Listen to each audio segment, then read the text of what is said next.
সেদিন ভিড় বাসে উঠে গেছি ফেঁসে, যতই না নড়ি চড়ি ততই আসে ঘেঁষে। তাতে আবার বীভৎস গরম, গায়ে ঝরে ঘাম, পাশের ব্যাগের থলি থেকে উকি দেয় ন্যাকড়ায় আম। ছোটে ছোটে বাস ছোটে, তবু আসে না চেনা আমার স্টপেজ, হয় না যেন হাত ছাড়া আমার এই লাগেজ। সামনে সিটে বিবি ঢুলে মিয়ার কাঁধে পড়ে, সর সর বলতে না বলতেই দিল পায়ে বমি করে। প্যাসেঞ্জার উঠেই যায় না, আমার চিন্তা নাই।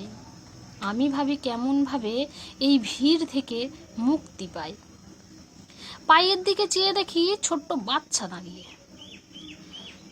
সে যেন বলছে আমায় কেউ একটু তুলে ধরো। চোখের ভাষায় লেখা আছে কবে হব আমি বড়।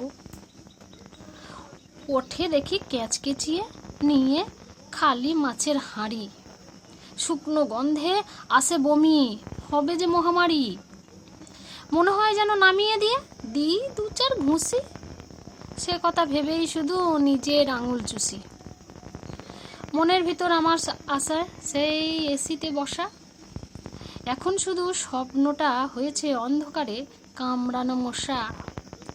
শেষে এলো চেনা স্টপেজ, কত কষ্টে নামি, বাড়িতে এসে ভাবলে পরে শিউরে উঠি আমি। হ্যাঁ, ভিড় বাসে অনেক ঘটনা আমাদের কিন্তু ঘটেই থাকে, অনেক কিছু দেখা যায়, বিশেষ করে গরমের সময় ভিড় বাসে তো খুবই কষ্ট হয়। তো এটা আমার অভিজ্ঞতা, আমার এরকম হয়েছে, ওই জন্যই আমি একটু মজা করে এটা লিখেছি। অবশ্যই ভালো লাগলে একদম লাইক করো। খুব ভালো থাকো আর খুব হাসো। টাটা।